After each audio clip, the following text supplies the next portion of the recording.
आज हम लोग चर्चा करने वाले हैं क्वेश्चन टेक की, राइट। तो आज मैं आपको 8 से 9 कॉन्सेप्ट बताने वाला हूँ। बस इन्हीं कॉन्सेप्ट को पढ़ना है, इससे ज़्यादा क्वेश्चन टेक में कुछ नहीं पढ़ना है। पहले कुछ सेंटेंसेस है, इनको मैं आपको बना के बताता हूँ अब बेसिक तौर पे, फिर हम लोग इनके कॉन्सेप्ट के ऊपर बढ़ते हैं। तो एंट नहीं होता है, एमेंट नहीं होता है, इसका होता है अरेंट। एम का क्या बनता है? अरेंट, अगर नेगेटिव बनाना है। नीड का कब डोंट और डजंट होता है और कब नीडंट होता है, इसकी भी चर्चा करेंगे। ये भी एक कॉन्सेप्ट टेक होता है ना, वो क्या बनता है? पॉजिटिव बनता है। अब कौन कौन से शब्द होते हैं? एडवर्ब होते हैं। नेवर आ जाए आपके सेंटेंस में, हार्डली आ जाए, ऐसे नाउन आ जाए जो दोनों तरीके से बिहेव करते हैं। ये सिंगुलर भी होते हैं और प्लूरल भी होते हैं, क्योंकि ये लेटेस्ट क्या दिखाता है? सजेशन को दिखाता है। किसको दिखा? थोड़ा सा क्वेश्चन टेक अलग बनता है। वैसे तो ये सारे के सारे क्या होते हैं? सिंगुलर प्रोनाउन होते हैं ये सबके सबके।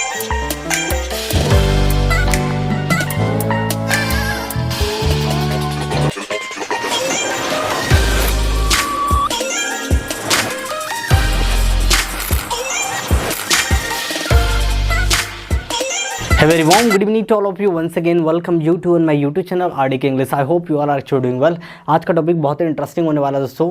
आज एक चैप्टर उठाने वाला हूँ मैं ग्रामर का, जिससे एग्जाम में क्वेश्चन देखे गए हैं और पूछे जाते हैं, राइट। ये आप स्पोकन और साथ ही साथ कॉम्पिटिटिव के लिहाज से इस चैप्टर को जरूर पढ़िएगा। मेन मेरा फोकस रहेगा कॉम्पिटिटिव इंग्लिश पे, स्पोकन पे ज़्यादा नहीं रहेगा, लेकिन स्पोकन वाले बच्चे भी इसको अच्छे से पढ़ सकते हैं, राइट। और करेक्ट तरीके से करेक्टली यूज़ कर सकते हैं क्वेश्चन टेक का अपने सेंटेंसेस में। आज हम लोग चर्चा करने वाले हैं क्वेश्चन टेक की, और क्वेश्चन टेक से भी एग्जाम में क्वेश्चन देखे जाते हैं और पूछे जाते हैं, राइट। तो आज मैं आपको 8 से 9 कॉन्सेप्ट बताने वाला हूँ। बस इन्हीं कॉन्सेप्ट को पढ़ना है, इससे ज़्यादा क्वेश्चन टेक में कुछ नहीं पढ़ना है। एग्जाम ओरिएंटेड में आपको बताने वाला हूँ, कुछ भी इधर उधर की कोई चीज़ें बताने वाला नहीं हूँ। तो चलिए आज का सेशन के हम लोग शुरुआत करते हैं, और आज हम लोग चर्चा करने वाले that is actually question tag, right. सबसे पहले समझते हैं कि क्वेश्चन टेक है क्या। क्या क्वेश्चन लिखने से क्या इसमें क्वेश्चन पूछे जाते हैं? पहला क्वेश्चन यही बना होगा आपके दिमाग में। क्या क्वेश्चन टेक जो नाम है इसका, इसमें क्या क्वेश्चन पूछे जाते हैं? नहीं, इसमें क्वेश्चन नहीं बनते दोस्तों। नाम जरूर है उसका क्वेश्चन टेक, लेकिन इसमें क्वेश्चन नहीं पूछे जाते हैं। तो सर क्या किया जाता है? कुछ नहीं बेटा, ये यूज़ किया जाता है अपनी, जब हम लोग किसी को कोई बात बोलते हैं तो अपनी बात को कंफर्म करने के लिए क्वेश्चन टेक का इस्तेमाल किया जाता है। जैसे मैंने बोला तुम्हारे पास हथियार है ना, तो है ना जो होता है ना लास्ट में, है ना, वो होता है हमारा क्वेश्चन टेक। मेरे you have weapons haven't you, तुम्हारे पास हथियार है ना, तो वो जो है ना होता है ना, वो कंफर्म कर रहा हूं मैं कि है ना, वाकई है ना तुम्हारे पास, ठीक है ना। He likes you, he likes you, doesn't ही, है ना, वह तुम्हें पसंद करता है ना। तो डजंट ही क्या है? ये क्वेश्चन टेक है। बस लास्ट में आप एक क्वेश्चन टेक बनाते हो हेल्पिंग वर्ब की मदद से और मेन वर्ब की मदद से। बस याद रखना यहाँ पर आपको दो चीज़ों का ख्याल रखना है। क्वेश्चन टेक बनाने में किसकी मदद ज़रूरत पड़ेगी? ऑक्सिलरी वर्ब की। किसकी ज़रूरत पड़ेगी? हेल्पिंग वर्ब, वही होती है आपकी auxiliary verb, right. Auxiliary verbs जितनी भी हेल्पिंग वर्ब्स होती है जो मदद करने के तौर पे यूज़ होती है, can, could, shall, should, may, might, must, need to, dare, used, do, did, उसके बाद में has, have, is, am, are, was, were, ये हेल्पिंग वर्ब की आपको मदद पड़ने वाली है, राइट। तो पहले बेस बताऊंगा मैं आपको, फिर एडवांस में लेके चलूंगा, राइट।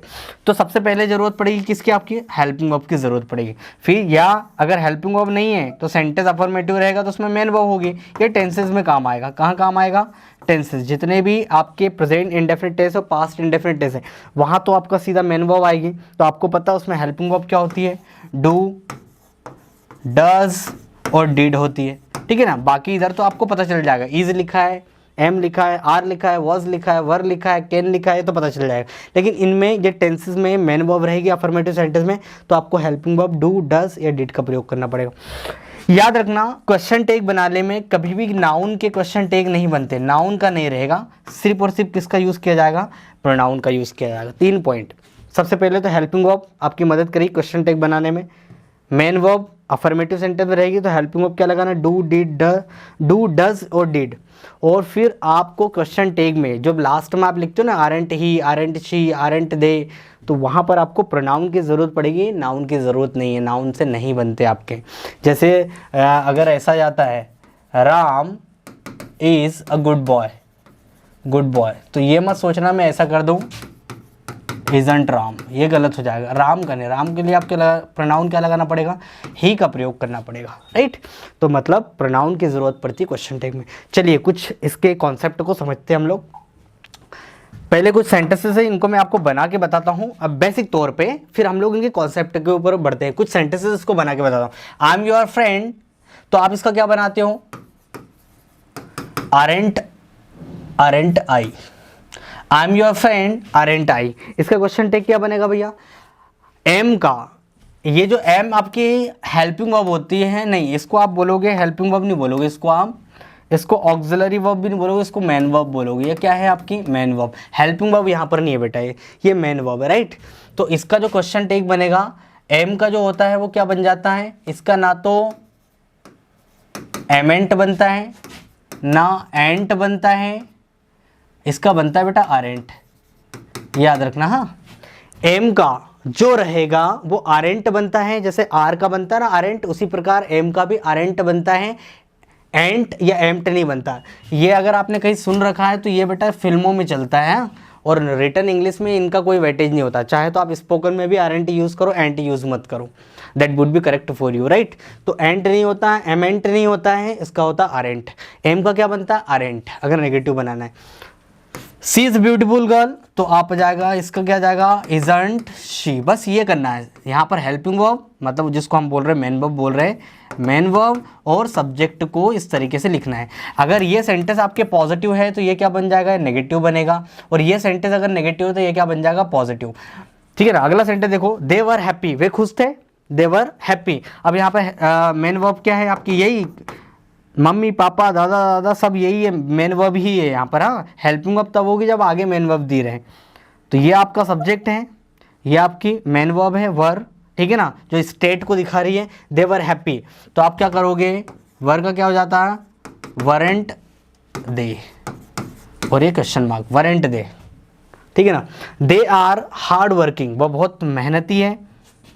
एक्चुअली ये लास्ट में आता है, उसने गलती से ये हो गया, इसको उठा के यहाँ रख दो।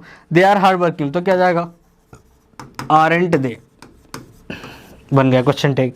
आई एम डूइंग माई वर्क, मैं अपना काम कर रहा हूँ, तो आप क्या लिखोगे? इसका भी लिखोगे आरेंट आई, ठीक है ना। सी हैज़ डन दिस, तो क्या लिखोगे? Hasn't she. तो ये बेसिक एक्सरसाइज बता रहा हूँ मैं आपको, जो आप नॉर्मली बोलते हो बोलचाल में। और देखो होता विल का क्या जाएगा? वांट हो जाएगा। यू विल हेल्प मी, तो क्या करोगे? वांट यू करोगे ना, ठीक है ना। तो ये जो पार्ट होता है, इतना जो हिस्सा होता है, इसी को ही बोलते हैं हम लोग क्वेश्चन टेक। क्या बोलते हैं भैया? Question tag. तो ये दिखाता है बेटा कंफर्मेशन। क्या दिखाता है? कंफर्मेशन। श्योरिटी दिखाता है, श्योरिटी दिखाता है, राइट। तो कंफर्मेशन और श्योरिटी के लिए हम लोग क्या यूज़ करते हैं भैया? क्वेश्चन टेक का यूज़ करते हैं। अपनी बात को हाँ कहने के लिए या कंफर्म करने के लिए, या उसमें श्योरिटी को क्या करने के लिए? जाहिर करने के लिए हम लोग क्वेश्चन टेक का इस्तेमाल करते हैं, ठीक है ना। He can play, I did this, तो आपको पता है डिड आपके हेल्पिंग वर्ब मेन वर्ब दोनों हैं, तो didn't I. You can play hockey, तो कैन से बना दो, कैंट, कैंट ही, ठीक है ना, कैंट ही, ये बन जाएगा बेटा इसका कैंट ही से, कैंट ही से बन जाएगा। दे विल नॉट हेल्प यू, तो क्या करोगे? विल का क्या हो जाता है? वॉन्ट, वॉन्ट दे, ठीक है ना। He is not at home, तो isn't he. She was not, देखो एक सेकंड रुक जाओ। अगर आपका सेंटेंस यहाँ तक सभी क्या थे? पॉजिटिव सेंटेंस थे। ये सेंटेंस सभी क्या थे भैया? Positive positive positive. तो क्वेश्चन टेक क्या बना? नेगेटिव। अगर आपका नेगेटिव सेंटेंस है तो क्वेश्चन टेक क्या बन जाएगा? पॉजिटिव बन जाएगा। क्या बन जाएगा भैया? पॉजिटिव बन जाएगा। कैसे? They will not help you, तो will they, will they. He is not at home, तो is he. She was not present in the class, तो वॉज शी। तो ये मैंने आपको बताई कुछ एक्सरसाइज। अब हम लोग कॉन्सेप्ट पे बढ़ते हैं। ये तो जनरली मैंने आपको बताया इस तरीके से बनते हैं। जो लास्ट वाला जो पार्ट होता है क्वेश्चन मार्क लगा देते हैं और हेल्पिंग वर्ब वो सब्जेक्ट को लिखा जाता है। अगर सेंटेंस, देखो दो चीज़ याद रखना है, यदि आपका सेंटेंस पॉजिटिव रहे तो क्वेश्चन टेक क्या हो जाएगा? नेगेटिव हो जाएगा, है ना। और अगर आपका सेंटेंस नेगेटिव रहे तो क्वेश्चन टेक क्या हो जाएगा? पॉजिटिव। इसके एग्जाम्पल मैंने अभी आपको दिए, यहाँ पे देख लेते हैं। ये देखो, ही कैन प्ले हॉकी, वह हॉकी खेल सकता है, पॉजिटिव सेंटेंस, तो क्या होगा? कैंट ही। ये नेगेटिव आ गया। दे विल नॉट हेल्प यू, तो इसका क्या बन जाएगा? विल दे, ठीक है ना।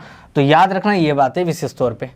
अब देख लेते हैं कुछ हेल्पिंग वर्ब जो होती है, ऑक्सिलरी वर्ब होती है, उसको किस तरीके से उनका नेगेटिव बनता है लास्ट में, मतलब प्रोनाउन रखने से पहले किस तरीके से नेगेटिव बनता है। अगर इज दिया है तो क्या कर दोगे, इजंट। आर दिया है तो आरेंट। एम दिया है तो ना तो एमेंट होगा ना एंट होगा, करेक्ट क्या हो जाएगा भैया, आरेंट। एम का भी आरेंट बनता है और कुछ नहीं बनता, राइट।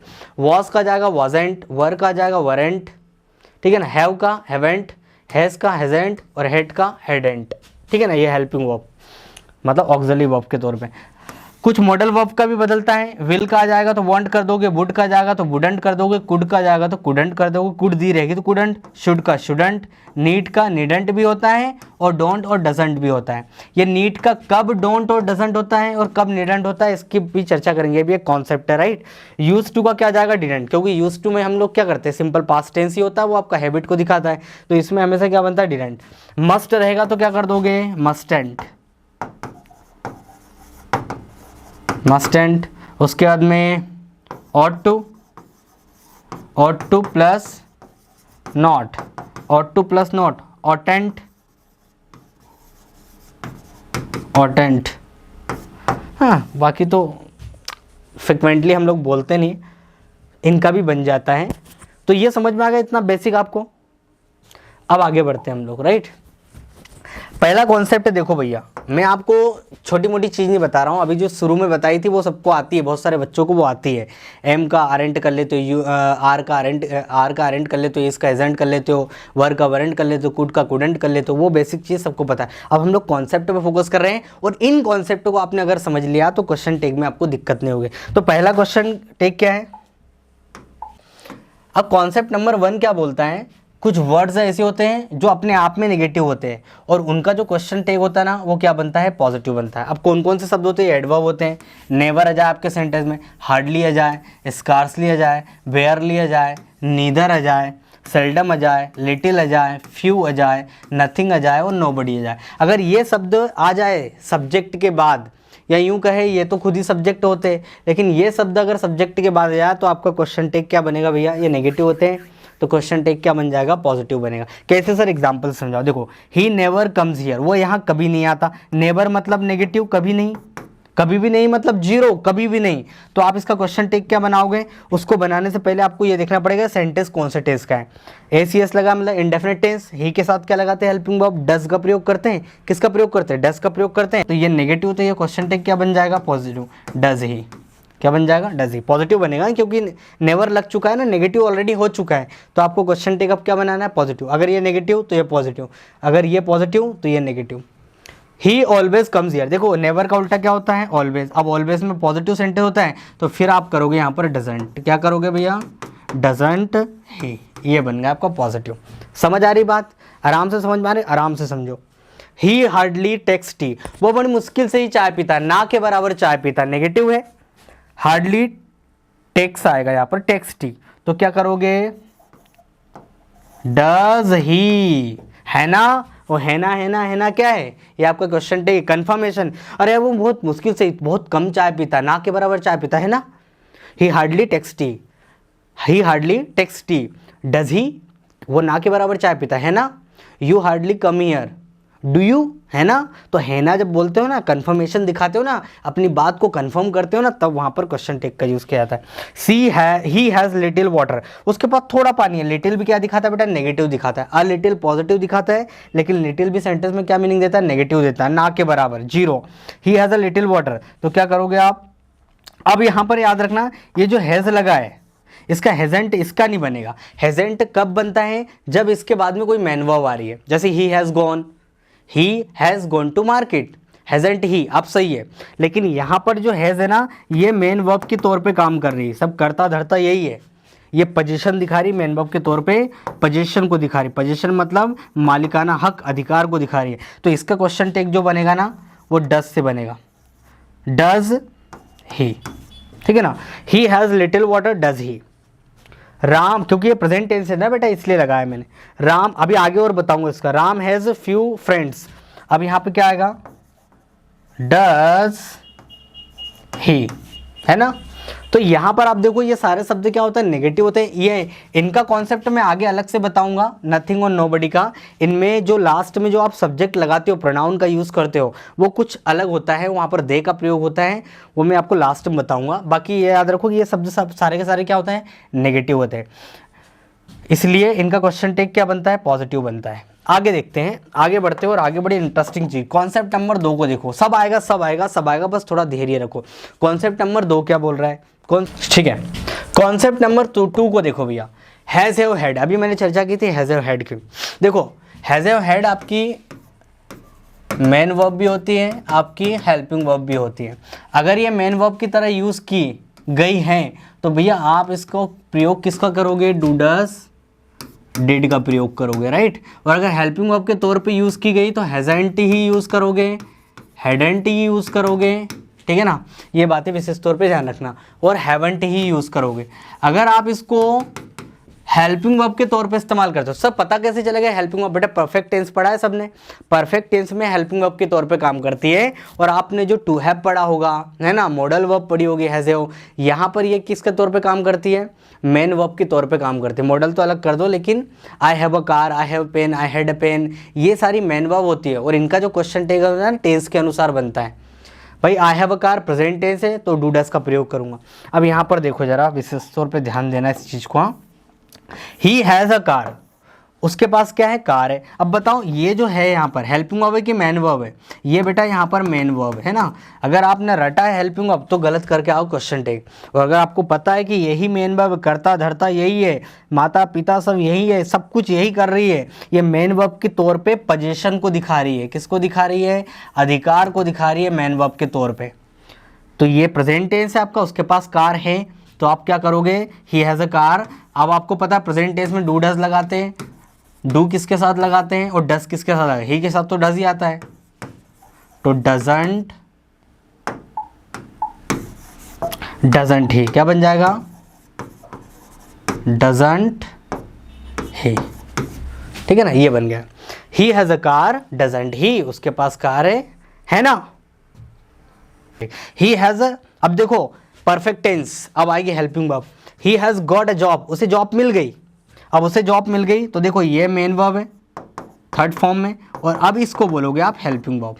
अब इसी का बनेगा, क्या बनेगा, हैजंट ही, ये सही है आपका।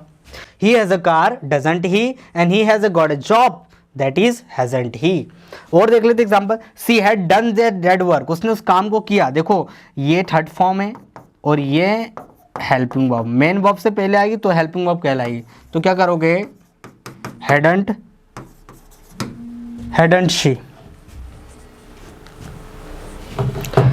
they had no car, उनके पास कार नहीं थी, तो क्या जाएगा भैया, hadn't नहीं आएगा, क्योंकि अब ये क्या है बेटा,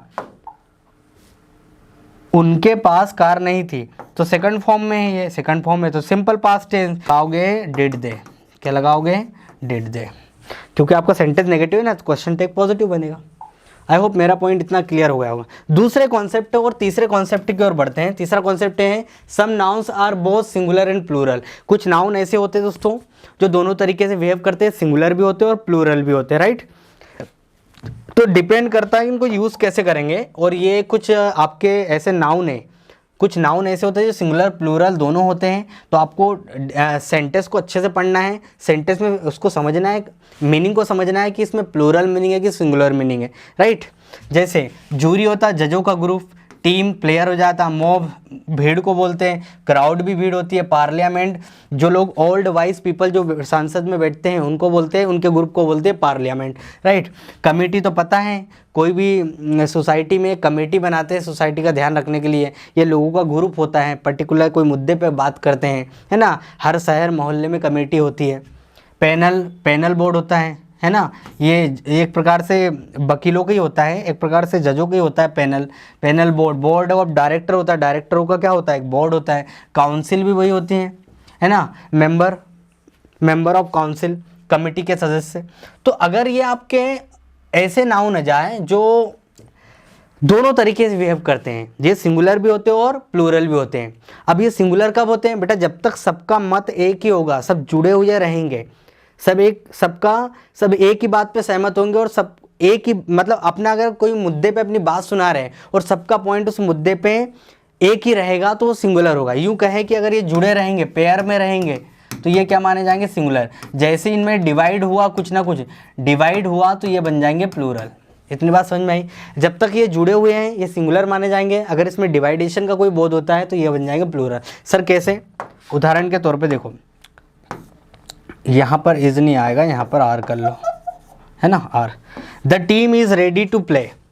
अब जो टीम है वो तैयार है खेलने के लिए, अब सबके सब तैयार है खेलने के लिए, है ना। तो अब यहाँ पर टीम क्या है? सिंगुलर है, क्योंकि सबके सब तैयार है, सबका काम एक ही खेलने का, सबके सब तैयार हो गए खेलने के लिए, तो यहाँ पर ये सिंगुलर सेंस जाएगा, है ना। कलेक्टिव नाउन प्लूरल भी होता है, सिंगुलर भी होता है, डिपेंड करता है कि सब एनिनिमस, सबका एक ही मत है, सब एक ही काम को कर रहे हैं तो सिंगुलर है, पेयर जुड़े हुए हैं तो सिंगुलर है, अगर डिवाइड है तो प्लूरल है। अब ये एक ही है तो ये सिंगुलर होगा, सिंगुलर होगा तो क्वेश्चन टेक क्या बनेगा?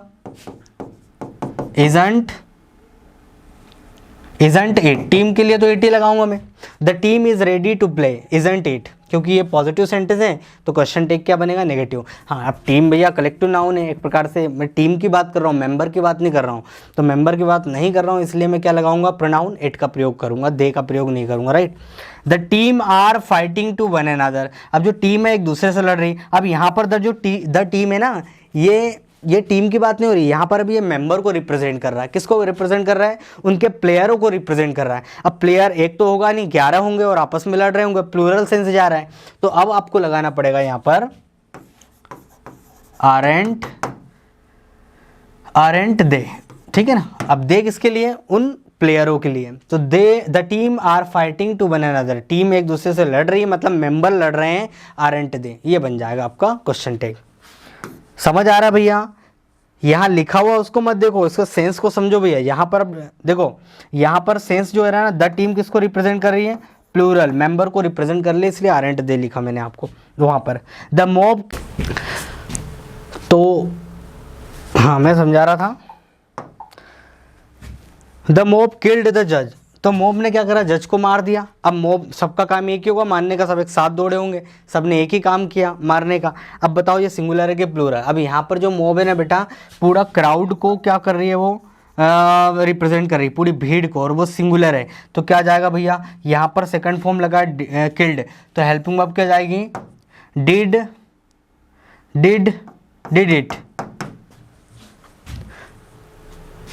It the mob. अब मोब किसको मैं बोल रहा हूँ? भीड़ को बोल रहा हूँ। भीड़ के लिए क्या लगाऊंगा? इट का प्रयोग करूंगा, डिड इट। उन्होंने सबने एक ही काम किया, मार दिया, right. The jury has given its decision unanimously. अब जूरी जो है, जजों का ग्रुप, उन्होंने अपना जो डिसीजन कैसे दिया? सर्वसम्मति से दिया, सबका डिसीजन एक ही था। अब जूरी जज का ग्रुप है तो उसके लिए मैं क्या लिखूंगा? अब देखो यहाँ पर क्या है? हैज़ गिवन लिखा है, परफेक्ट टेंस, तो हेल्पिंग वर्ब क्या है? हैज़, ठीक है ना। हैजंट, एक सेकंड रुक जाओ, ये यहाँ पर अफर्मेटिव सेंटेंस है ना, द मॉब किल्ड द जज, तो आ जाएगा आपका डिडंट इट, है ना। द मॉब किल्ड द जज, मॉब ने जज को मार दिया, है ना बेटा। ये सेंटेंस पॉजिटिव है ना, द मॉब किल्ड द जज, मतलब मॉब ने किसको मार दिया? भीड़ को मार दिया, तो सेंटेंस आपका पॉजिटिव, तो क्वेश्चन टेक क्या बन जाएगा? नेगेटिव बन जाएगा, राइट। चलो अगले की ओर बढ़ते हैं। The jury has given its decision unanimously. अब जूरी ने अपना डिसीजन कैसा दिया? एनिमसली, मतलब सर्वसम्मति, सबका मत एक ही था। अब सबका मत एक है तो ये सिंगुलर है, जूरी क्या हो जाएगा भैया? यहाँ पर सिंगुलर हो जाएगा। सिंगुलर हो जाएगा तो याद रखना, इसका जब सिंगुलर हो जाएगा तो हेल्पिंग वर्ब कौन सी जाएगी? हैज़, क्या जाएगा? हैजंट। और सिंगुलर है तो जूरी एक ग्रुप है, ग्रुप एक नॉन लिविंग की तरह बिहेव करता है, तो आप उसके लिए प्रोनाउन क्या लगाओगे? इट लगाओगे। The jury has given its decision unanimously, है ना। जूरी ने अपना निर्णय क्या लिया? सर्वसम्मति से लिया, hasn't it. The jury have divided in their opinion. अब देखो जूरी है ना, मतभेद हो गया, अपने विचारों पे क्या हो गया? वो लोग मतभेद हो गए, कोई बोल रहा है नहीं ये, कोई बोल रहा है वो, तो बढ़ गए तो क्या सेंस जाएगा? प्लूरल जाएगा। अब प्लूरल जाएगा तो मैं क्या यूज़ करूँगा? हैवंट दे, क्योंकि यहाँ पर अब जूरी किसको रिप्रेजेंट कर रहा है? लोगों को, और यहाँ पर किसके रिप्रेजेंट कर रहा था? ग्रुप को। यहाँ पर ये किसको रिप्रेजेंट कर रहा है? ग्रुप को। यहाँ पर किसको? लोगों को, और यहाँ पर ग्रुप को, ठीक है ना। तो बात समझ में आई भैया मेरी? कि ये ऐसे आपको ध्यान रखना है, ये आपको कंफ्यूज कर सकते हैं। चलिए ये कॉन्सेप्ट हो गया, और कॉन्सेप्ट अगले कॉन्सेप्ट की ओर आगे बढ़ते हैं। अगला कॉन्सेप्ट देखो जरा ध्यान से।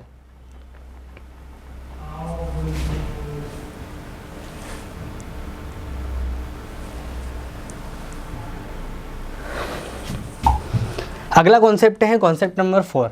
लेट्स से बनने वाले जो सेंटेंस होंगे उनका आप क्वेश्चन टेक किस तरीके से बनाओगे जरा देखिएगा, ठीक है ना। ये जो लेट होता है ना, इसमें क्या छिपा है, लेट प्लस अस, इन दोनों को कॉन्ट्रास्ट फॉर्म क्या होता है, लेटस। इसका जो क्वेश्चन टेक बनता है ना बेटा, शैल बी से बनता है, क्योंकि ये लेटस क्या दिखाता है, सजेशन को दिखाता है। किसको दिखाता है, सजेशन को दिखाता है ना, सुझाव को दिखाता है। खेलने चले, लेट्स प्ले, आओ हम खेलने चले, लेट्स गो देयर, आओ हम वहाँ चले, लेट्स हैंग आउट, आओ घूमने चले। तो आप तो चाह रहे हो घूमना, सामने वाले से उसका भी रुझान पूछ रहे हो, उससे भी पूछ रहे हो, उसकी भी इच्छा पूछ रहे हो, तो आप उसको सजेशन दे रहे हो। तो सजेशन के लिए हमारा शैल भी सजेशन देता है, विल और शैल में शैल सजेशन देते हैं ना, ऑफर और सजेशन। तो इसलिए यहाँ पर इनका जो बनता है वो शैल भी से बनता है, क्योंकि शैल भी क्या दिखाता है, सजेशन, ये भी दिखाता है। मैंने कहा let's eradicate corruption, let's eradicate the corruption from the society, आओ हम करप्शन को एरेडिकेट करते हैं सोसाइटी से। चाहे लेट्स से बनने वाला पॉजिटिव सेंटेंस हो या नेगेटिव, दोनों का बनेगा शैल बी से। अगेन, चाहे लेट्स से बनने वाला पॉजिटिव सेंटेंस हो या नेगेटिव बनेगा, दोनों को किससे बनेगा, शैल बी से। कुछ नहीं करना, बस शैल बी रख दो, है ना, खेलेंगे ना। मैंने बोला let's eradicate the corruption from the society, shall be, आओ हम करप्शन को हमारे सोसाइटी से या फिर कंट्री से साफ करते हैं, करेंगे ना, तो करेंगे ना, वो हो गया। लेट्स हैंग आउट, आओ हम बाहर घूमने चलते हैं, शैल बी, क्या जाएगा, चलोगे ना।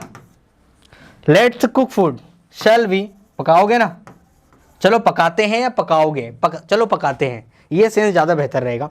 Let's cook food, shall B, चलो पकाते हैं, चलो खाना पकाते हैं, चलो पकाते हैं खाना सॉरी, चलो खाना पकाते हैं ना, ऐसा। Let's not help him, shall be, चलो उसकी मदद नहीं करते ना। तो ये वाला सेंस जाता है। तो याद रखना, लेट्स से बनने वाले का क्वेश्चन टेक कैसा बनेगा भैया, शैल बी से बनेगा। आई होप मेरा पॉइंट क्लियर हो गया होगा। अब कुछ इंपॉर्टेंट कॉन्सेप्ट नंबर 5 देखो। दिस आ जाए, दैट आ जाए, दीज आ जाए, दोज आ जाए और देयर आ जाए। देयर को हम लोगों ने अलग कर दिया, इधर अलग। मान लो किसी सेंटेंस की शुरुआत दिस से होती है, दैट से होती है, दिस से होती है, दोज से होती है। तो जब इनसे होती है तो इसका क्वेश्चन टेक प्रोनाउन कौन सा यूज़ करोगे भैया, यहाँ पर प्रोनाउन यूज़ करोगे, इट का यूज़ करोगे दिस और दैट के केस में, क्योंकि ये दोनों सिंगुलर होते हैं, एक दूर के लिए एक पास के लिए होता है। तो इसके लिए प्रोनाउन क्या यूज़ करोगे, इट का यूज़ करोगे, राइट। और दीज और दोस्त के केस में प्रोनाउन क्या यूज़ करोगे भैया, प्रोनाउन का यूज़ करोगे दे का, क्योंकि ये प्लूरल होता है। दीज और दोस्त क्या होता है, लोगों को ही दिखाता है, चीज़ों को दिखाता है। तो इनके लिए प्रोनाउन का यूज़ करोगे, दे का यूज़ करोगे। कैसे, समझने की कोशिश करना। और देयर का जो रहता है ना, वो देयर से ही बनेगा। सर समझ नहीं आया तो इधर देखो जरा, समझ नहीं आया तो इधर फोकस करो। देखो मैंने कहा दिस इज माइन, सेंटेंस क्या लिखा है, दिस इज माइन, यह मेरी है ना। तो क्या करोगे, इजंट इट लगाओगे ना, इजंट इट, ये बन गया आपका क्वेश्चन टैग। इजंट इट, यह मेरी है, इजंट इट,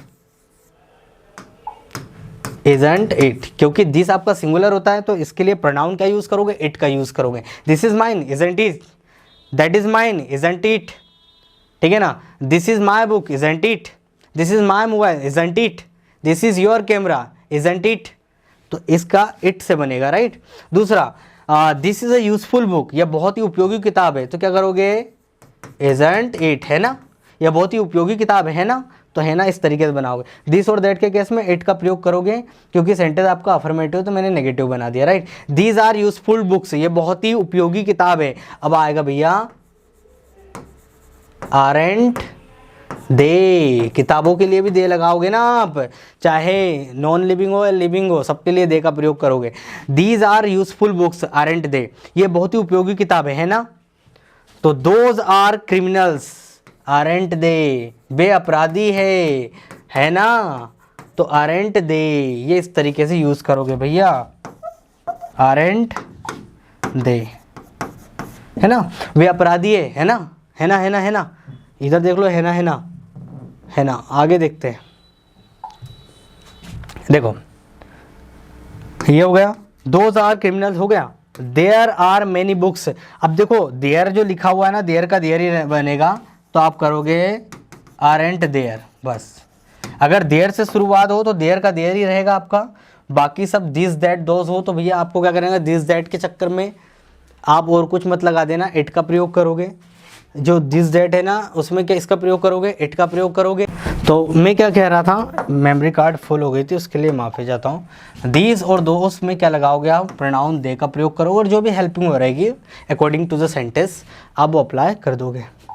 अगला कॉन्सेप्ट की ओर बढ़ते हैं, कॉन्सेप्ट नंबर 6 की बात कर लेते हैं। अब कॉन्सेप्ट नंबर जो 6 है इस ध्यान देना है।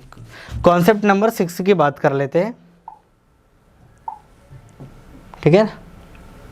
चलिए कॉन्सेप्ट नंबर 6 ये बोलता है कि जो वन वर्ड होता है ना, ये वन, ये प्रोनाउन भी होता है आपका, ठीक है ना, ये एडजेक्टिव भी होता है। तो यदि ये प्रोनाउन के तौर पे यूज होता है तो वन का वन ही रहेगा आपका क्वेश्चन टैग, पीछे जब लेके जाओगे ना वन का वन ही रहेगा। जैसे पढ़े ना, one should do one's duty, हर किसी को अपना कर्तव्य, इसका मतलब होता है हर किसी को, हर किसी को प्रोनाउन के तौर पे, हर एक को, हर एक को, ठीक है ना। और ये इसके तौर पे तो इसका मतलब एक ही होता है न्यूमेरिकल एडजेक्टिव के तौर पे, है ना, एक, one boy, one girl, one teacher. तो यदि ये प्रोनाउन के तौर पे यूज होता है वन, तो इसका मतलब होता है हर किसी को या हर एक को, राइट। तो इसका जो क्वेश्चन टैग बनेगा वो वन से बनेगा। सर कैसे? और अगर ये एडजेक्टिव होता है, अरे किसी भी नाउन से पहले आता है ना, वन बॉय, वन बॉय, तो बॉय नाउन है और नाउन को जो मॉडिफाई करे वो क्या होता है, एडजेक्टिव होता है। इधर देखो, one should do one's duty, हर किसी को अपना काम करना चाहिए, कर्तव्य करना चाहिए। अब मेन सब्जेक्ट आपका यही है, प्रोनाउन है, तो क्या जाएगा, शुडंट, शुडंट वन, ये ऐसा बनेगा। हर किसी को अपना काम करना चाहिए ना। One should do one's duty, shouldn't one, तो वन का वन ही रहेगा।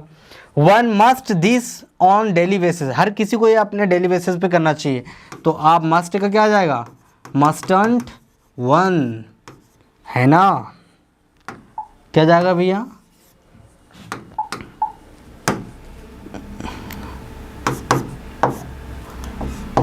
मस्टंट वन, ये बन गया आपका क्वेश्चन टैग। अब देखो यहां पर ये दोनों में तो था ये प्रोनाउन, अभी यहां पर ये क्या था, दोनों में प्रोनाउन था। अब देखो adjective, one boy was there, अब बॉय क्या है, नाउन, और नाउन है तो ये क्या हो जाएगा भैया आपका एडजेक्टिव। अब जो भी सब्जेक्ट हमारा क्या हो जाएगा, बॉय, तो बॉय को उठा के आगे रखोगे, बॉय के लिए क्या लगाओगे, ही, तो वॉजंट ही, एक लड़का वहां था, है ना। One chapter has finished, chapter ये नाउन है और ये क्या है, एडजेक्टिव है, ये सब्जेक्ट थोड़ी ना। आप चैप्टर, चैप्टर के लिए इट लगाते हो तो आ जाएगा हैजंट इट, क्या जाएगा भैया, हैजंट इट। राइटिंग थोड़ी सी ऐसी है यार, इसको लिखे लेना था तो ज़्यादा बेहतर था। हैजंट इट, ये ऐसा बनेगा, हैजंट इट, ठीक है, hasn't it. One of the student did this, अब मैं बोला इनमें से एक स्टूडेंट, तो स्टूडेंट भी कोई नाउन या प्रोनाउन रहेगा। अभी भी वन क्या है, वन के अकॉर्डिंग नहीं लगाओ, वन ऑफ द स्टूडेंट, मैं तो सिंगल आउट कर रहा हूँ, ऑफ क्या कर रहा है, निकाल रहा है उसमें से, तो अभी भी क्या करोगे, स्टूडेंट के अनुसार आप क्या लगाओगे, डिड दिस, तो डिडंट ही, एक स्टूडेंट की बात हो रही ना, वन ऑफ द स्टूडेंट मतलब इन स्टूडेंट में से एक। सर अब लड़का लड़की ही भी और शी दोनों आ सकता है। बेटा जब आपको जेंडर नहीं पता हो तो पहली प्रायोरिटी किसको दिया करो, मेल को दिया करो, फीमेल के लिए फीमेल को मत दिया करो जब आपको जेंडर नहीं पता हो। वन ऑफ द स्टूडेंट मतलब इनमें से एक स्टूडेंट, निकाल लिया मैंने, एक बाहर कर दिया, डिड दिस मतलब डिडंट ही। चलो अगला भैया कॉन्सेप्ट नंबर 7 देखो, बहुत ही इंपॉर्टेंट है। Concept number 7, some marginal modal verbs question tag. देखो ये डेयर जो होती है, डेयर टू होता है, नीड जो होता है, नीड टू होता है, ये मेन वर्ब और मॉडल वर्ब दोनों होती है। तो आपको इसमें फंस मरोगे अगर आपने इसको मॉडल वर्ब की तरह बोल रहे हो कि need to, dare to, use to सब मॉडल वर्ब ही होती है, तो वहाँ फंस मरोगे। हाँ, ये मार्जिनल वर्ब बोल सकते हो, सेमी मॉडल वर्ब बोल सकते हो, राइट। तो इनका देखो किस तरीके से क्वेश्चन टैग बनता है। He dare not go there, अगर मैंने लगाया ही डेयर नॉट और अगर इसमें टू नहीं आया, टू नहीं आया, याद रखना ये मॉडल वर्ब अफर्मेटिव सेंटेंस को छोड़ दो, नेगेटिव इंटरोगेटिव में ही आपको मॉडल वर्ब की तरह ज़्यादा मिलेगी, नेगेटिव इंटरोगेटिव सेंटेंस में, राइट। तो देखो इसमें टू नहीं आता, मॉडल वर्ब कभी टू नहीं लेती है, तो अगर टू नहीं आए सेंटेंस में तो ये मॉडल वर्ब है। अगर ये मॉडल वर्ब है तो ये मॉडल वर्ब के से ही बनेगा, क्या जाएगा, he dare not go there, उसमें वहाँ जाने की हिम्मत नहीं है, तो इसका पॉजिटिव बनेगा ना डेयर ही, है ना, हिम्मत नहीं है ना, he dare not go there, उसमें वहाँ जाने की हिम्मत नहीं है ना, तो ये बन गया आपका। अब देखो इसी को मैंने थोड़ा सा अलग करके लिखा, ही डेयर नॉट टू। अब देखो यहाँ पर क्या आ गया, टू। बेटा जैसे ही टू आता है ना, जैसे need to, dare to, want to, ठीक है ना, decided to, compel to, impossible to, कई तो एडजेक्टिव होते हैं, कई वर्ब होती है। तो याद रखना ये 2+V1 याद आ रहा है, 2+V1 कब लगाते हैं, मेन वर्ब के बाद में 2+V1 कब लगाते हैं, मतलब यदि मेन वर्ब आती तभी तो 2+V1 लगाते हैं। Want to go, want to go, भाई वांट आपकी मेन वर्ब है, टू गो आपकी इन्फिनेटिव हो गई है। तो उसी प्रकार यहाँ पर अब ये मॉडल वर्ब नहीं बेटा, ये मार्जिनल मॉडल वर्ब है, सेमी मॉडल वर्ब है, मेन वर्ब की तरह काम कर रही है। He dare not to go there, अब ये अगर मेन वर्ब की तरह काम कर रही है, he dare not to go there, तो इसमें आपको लगाना पड़ेगा he dares not to go there, उसमें वहाँ जाने की हिम्मत नहीं है। तो ये प्रेजेंट टेंस है, प्रेजेंट टेंस है तो ही के साथ क्या लगाते हैं, डजंट, डजंट ही, ये बनेगा करेक्ट। ही डेयर्स, सॉरी एक सेकंड रुक जाओ, कहाँ से बनेगा ये, क्योंकि सेंटेंस आपका नेगेटिव है ना। ही डेयर्स,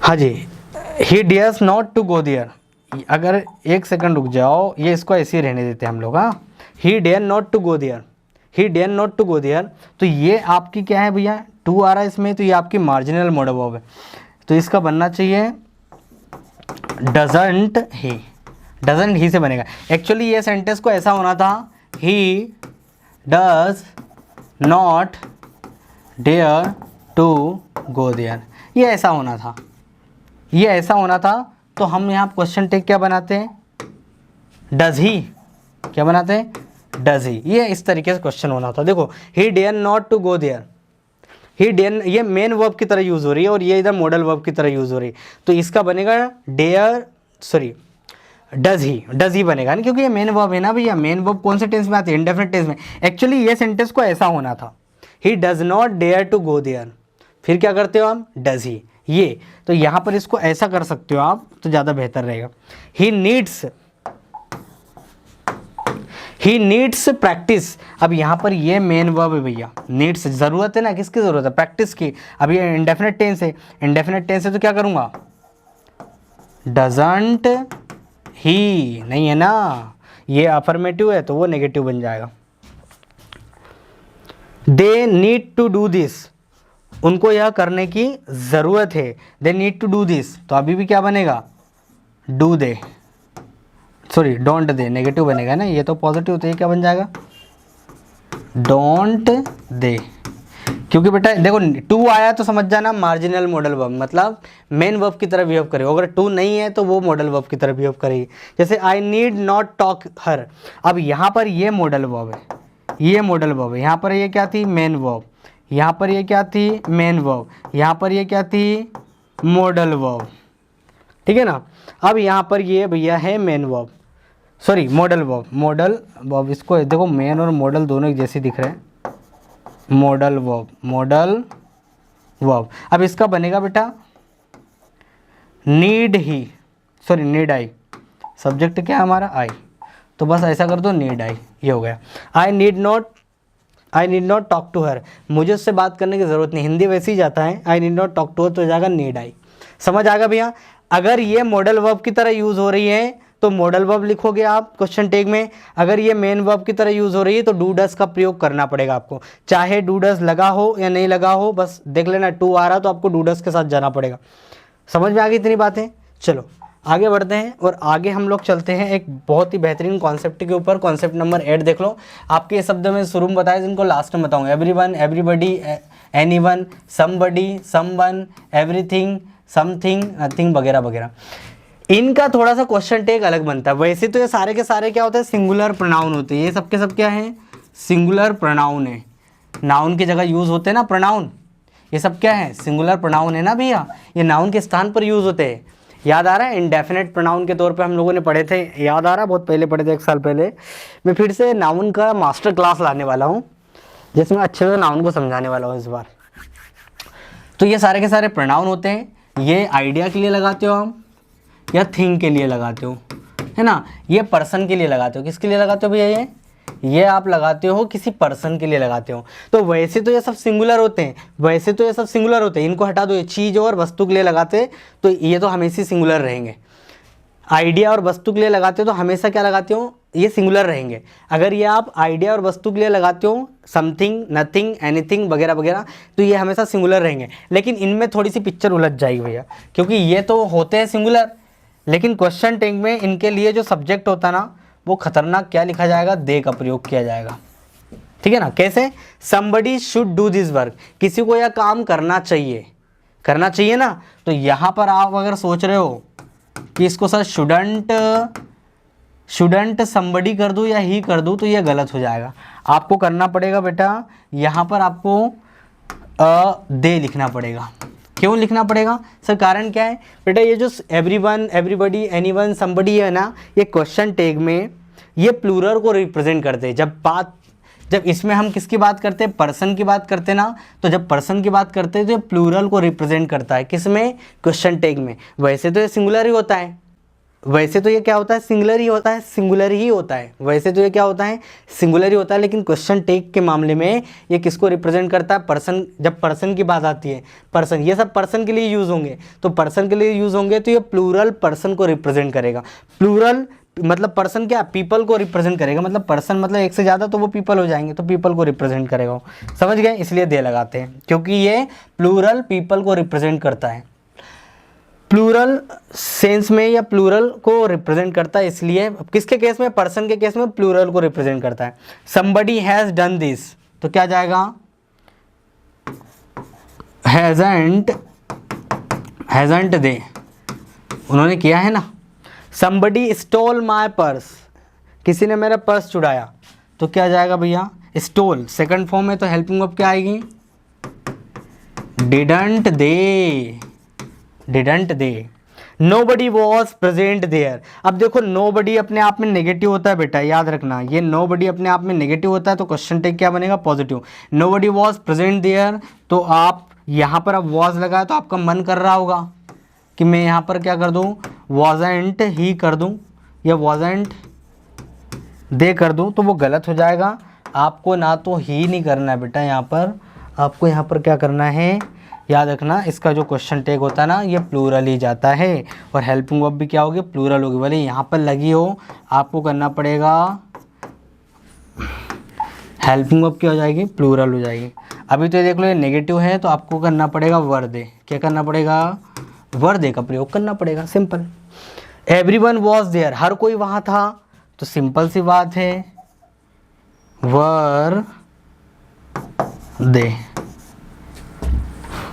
पॉजिटिव है ना, हर कोई वहाँ था, तो इसका ये पॉजिटिव सेंटेंस है, नेगेटिव बनाओ, थे ना, वरेंट दे, इस तरीके से बनेगा। एवरीथिंग इज हियर, सब कुछ यहाँ है। अब देखो एवरीथिंग आ जाए, समथिंग आ जाए, नथिंग आ जाए, इसके साथ तो इट का प्रयोग ही करना पड़ेगा, क्योंकि ये विचार और वस्तु को बताएगा। एवरीथिंग इज हियर, तो आप सिर्फ इसका इतनी करो, isn't it, everything is here, isn't it.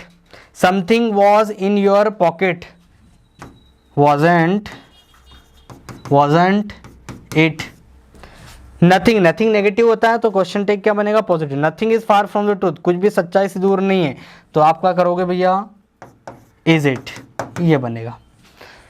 बात समझ में आई भैया। ये पर्सन को रिप्रेजेंट करते हैं, लेकिन प्लूरल सेंस में। क्वेश्चन टैग में दे का प्रयोग होगा, इनके साथ तो इट का प्रयोग होगा, नो प्रॉब्लम, कोई दिक्कत नहीं। हाँ, नथिंग और नोबडी ये नेगेटिव होता है, तो जब भी आप इसका नोबडी की लिखा है कि नहीं, मैंने नहीं लिखा है, ये नोबडी लिख देता हूँ।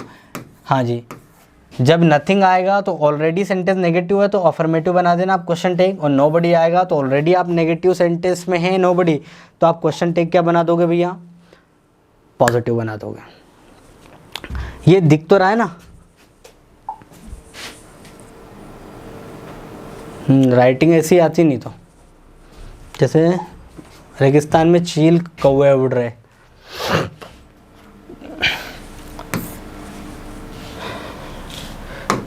एक सेकंड रुक जाओ, और इसको मैं थोड़ा सा अच्छे से लिख देता हूँ ताकि तुम उसको कंफ्यूज ना हो।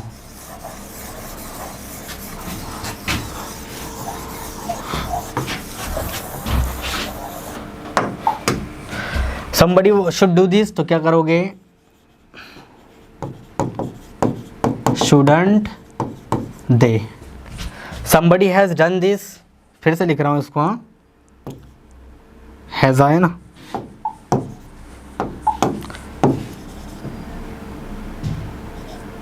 हैवंट आएगा ना, क्योंकि हैज़ लिखा उससे क्या फ़र्क पड़ता है, ये प्लूरल को रिप्रेजेंट करता है। Haven't they.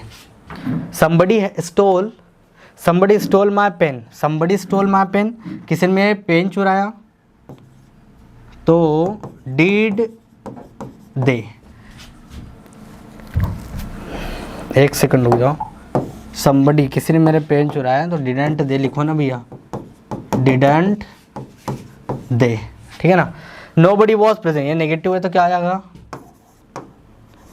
were they, ठीक है। everyone was there, हर कोई वहाँ था, तो आप क्या करोगे, were they, जी थे ना। everything is here, तो आप करोगे isn't it। something was in your pocket, तो